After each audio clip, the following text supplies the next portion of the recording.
أعوذ بالله من الشيطان الرجيم وقضى ربك ألا تعبدوا إلا إياه وبالوالدين إحسانا إما يبلغن عندك الكبر أحدهما أو كلاهما فلا تقل لهما أف ولا تنهرهما وقل لهما قولا كريما واخفض لهما جناح الذل من الرحمة وقل رب ارحمهما كما ربياني صغيرا.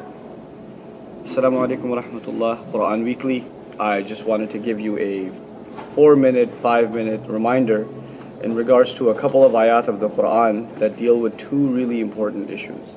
The first of them, Allah says, وَقَضَى رَبُّكَ أَلَّا تَعْبُدُوا إِلَّا إِيَّاهُ, which means essentially that your master, your Lord, declared that you be enslaved and worship no one other than He.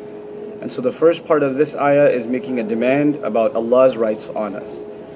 The second says, وَبِالْوَالِدَيْنِ إِحْسَانًا. Immediately after He says you should be enslaved to Him, He says you better be the best to your parents. The word ihsanan, without getting technical into the grammar, is actually an exhortation. You better be the best to them, the best you can possibly be to them. And you know, it seems like one half of the ayah was about Allah and the other half of the ayah is about parents. But if you look at the ayah, most of the ayah is about parents. First He says, you better be the best to them. Then He says, إِمَّا يَبْلُغَنَّ عِنْدَكَ الْكِبَرِ, even if they reach old age before you, أَحَدُهُمَا أَوْ كِلَاهُمَا, one of them or both of them, فَلَا تَقُلْ لَهُمَا أُفْ, then don't you dare say even say uff to them. We'll come back to that in a second. But وَلَا تَنْهَرْهُمَا, and don't shrug them and don't brush them off. وَقُلْ لَهُمَا قَوْلًا كَرِيمًا, and you better speak especially to both of them with noble speech, with respectful speech. Over and over and over again, one thing after the next, after the next, after the next, about parents. Just one thing about Allah and several things about parents. Just imagine how serious this matter is. But still, the thing to appreciate is Allah mentioned Himself first. And one of the lessons in that is, you're really not going to be able to be good to your parents if you're not truly a slave and a worshipper of Allah. If you're not doing that first part, you're going to be failing in the next part. So if any of you are messing up with your relationship with your parents, what does that tell you? That tells you not really slaves of Allah yet. You haven't really done that due yet, because the latter would have been easier for you if you fulfilled the former. This is the first thing. The second thing is, what does it mean to be best? And it says وَبِالْوَالِدَيْنِ. It doesn't even say وَإِحْسَانًا بِالْوَالِدَيْنِ. That would be a different meaning. وَبِالْوَالِدَيْنِ إِحْسَانًا. What that means is, especially when it comes to your parents, and exclusively when it comes to your parents in comparison to others, you better be the best. In other words, it's easy for you to be the best to your boss, because you know you'll get in trouble if you mess around with him. It's easy for you to be the best to your professor, because he might fail you. It's easy for you to be the best to your friends, because you don't want to lose them. But when it comes to your parents, you take them for granted. But Allah says no, especially when it comes to your parents. You're on the phone with one of your friends, and your mom calls, I gotta go, that's it. There's no ifs, ands, or buts. You're playing video games, your mom says dinner's ready, you don't turn around and say, coming, come on, alright, I told you I'm coming. No. Leave it, drop it. If I was at your house, I'd break your TV. Go listen to your mother. This is a primary obligation we have in this religion. وَبِالْوَالِدَيْنِ إِحْسَانًا. Then He says, إِمَّا يَبْلُغَنَّ عِنْدَكَ الْكِبَرَ أَحَدُهُمَا أَوْ كِلَاهُمَا. He made it a point to mention one or both of them reaching old age. This is really important, because when our parents get older, they get more demanding. And as they're getting older, you're getting more independent and, turning into pretty much an adult.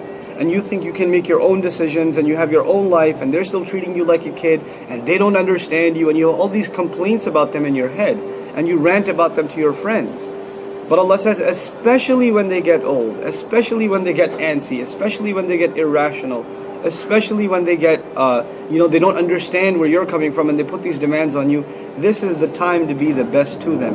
And it's not going to be easy for anyone who's not a slave of Allah, who's doing this first, not for their parents, but for the sake of Allah. This is the first thing. The second thing Allah mentions. Then He says, وَقُلْ لَهُمَا وَلَا تَنْهَرْهُمَا. Don't shrug them off. Don't push them away. This is the same commandment given to the Prophet ﷺ in regards to the orphan. فَأَمَّا الْيَتِيمَ فَلَا تَنْهَرْ. Same words. right? As far as the orphan is concerned, don't shrug him off. Don't push him aside. Nahara, to flow right by. Mom's talking to you, you walk right off. Or you don't even turn towards her when you talk to her. Shame on you. How can you do that to your mother? The kinds of pain she went through for you. And you could just forget everything she did and just say, oh, my mom, yeah, she's always yelling at me, she's always saying stuff. The height of ingratitude. Not just to your mother, but first to Allah, but on top of that, your mother. Even if you're not a believer. Have you forgotten that just because you don't remember when you were in her womb, making her throw up every 30 minutes, kicking her from the inside in her ribs, and you almost killed her coming out of her, and the kinds of pain she went through feeding you and not going to sleep, and you could forget because you don't remember, so you don't appreciate it, and you can talk to her any which way you want. So this is وَقُلْ لَهُمَا قَوْلًا كَرِيمًا. To both of them, speak in noble speech, respectful speech. For some of you, cuss words and foul language just comes out of you like carbon dioxide, like breathing out. You don't even think about it and you say words. You better watch it when it comes to your parents. You shouldn't use those words anyway, but especially when it comes to your parents. Then he's another ayah dedicated to parents right after that. He says, وَخْفِضْ لَهُمَا جَنَاحَ الذُّلِّ مِنَ الرَّحْمَةِ. Subhanallah. Lower your wings of humility, powerlessness. Lowering the wings in Arabic means you have power, you have the ability to fly like a bird, but you descend anyway. You come down anyway. Even though you have the power to walk away or slam the door in their face or hang up the phone, you take it from them. You take the yelling. And if you're going to tell me or comment on your Facebook page, but you don't understand, my parents are, they're messed up, or I have a special, exceptional circumstance. Guess what? Everybody feels they have an exceptional circumstance. Everybody feels. Nobody thinks that this applies to them. Everybody thinks it's talking about the next person who's got a normal situation. Allah knows who He created. So He talked to us knowing our circumstance. So lower your wings of mercy and humility before them. Final comment, min al-rahmah. This last part of the ayah, I'm skipping a lot of stuff because I need your attention span. So min al-rahmah, out of mercy. This means three things at least. It means first, you better humble yourself to them despite the ability not to humble yourself. You better do so because they're at an age where they need your mercy. Number two, because they showed you mercy when you were small. And they didn't rack it up and make a record of it and give you a bill when you were old enough. Look, I've been doing all these services. These are the hours of labor I put in for you. Now you pay me back. No, they showed you mercy. It's time for you to show them mercy.